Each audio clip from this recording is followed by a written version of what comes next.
Now it's time to put your why into action. Discovering your why is just the beginning.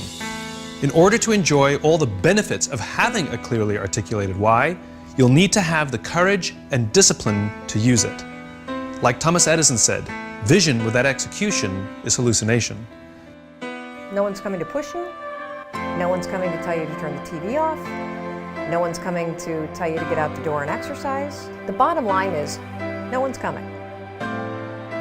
If I sat down with all of you one by one, I could figure out every dumb thing you're doing and trace it back to you're doing it to impress somebody or to prove somebody wrong. It's the biggest mistake you can make, and if you leave here with anything, the second you can get quiet in here and stop worrying about the judgment of others, the second shit starts actually happening. The bottom line is, no one's coming. No one.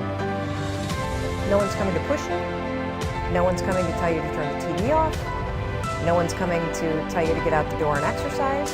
Nobody's coming to tell you to apply for that job that you've always dreamt about. Nobody's coming to write the business plan for you. It's up to you. And because you're only ever going to do the things that you feel like doing right now or that feel good right now, unless you understand that you've got to parent yourself, you've got to push yourself, you're not going to make your dreams come true. You're just not. We're not wired that way. You weren't born that way, you weren't that way when you were growing up, and you're certainly not that way as an adult. And there's a tremendous amount of liberation that comes when you accept the fact that you're always going to need to give yourself a push. So it takes practice to start with why.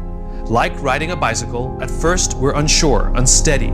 We're in our heads thinking about all the things we need to do, pedal fast, keep enough speed so we don't fall over. We have to really concentrate.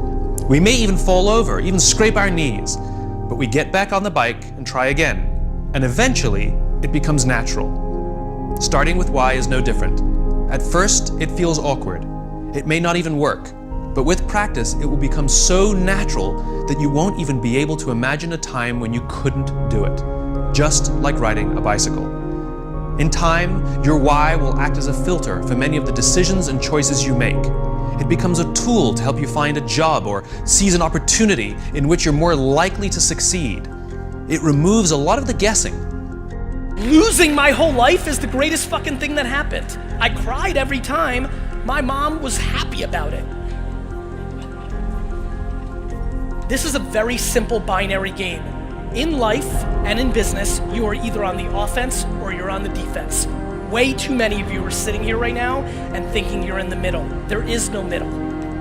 You're either going backwards or you're going forwards. There's no fucking neutral in the way that we live this.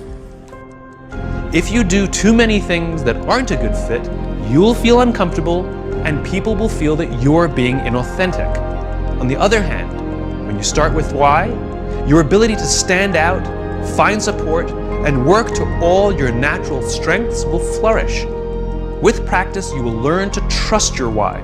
You will eventually start to see your job and the things you do as ways to breathe life into your cause.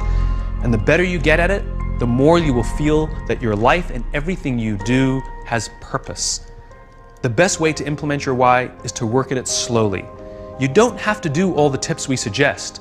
What is important is that you pick up to 3 and commit to practicing and using them now.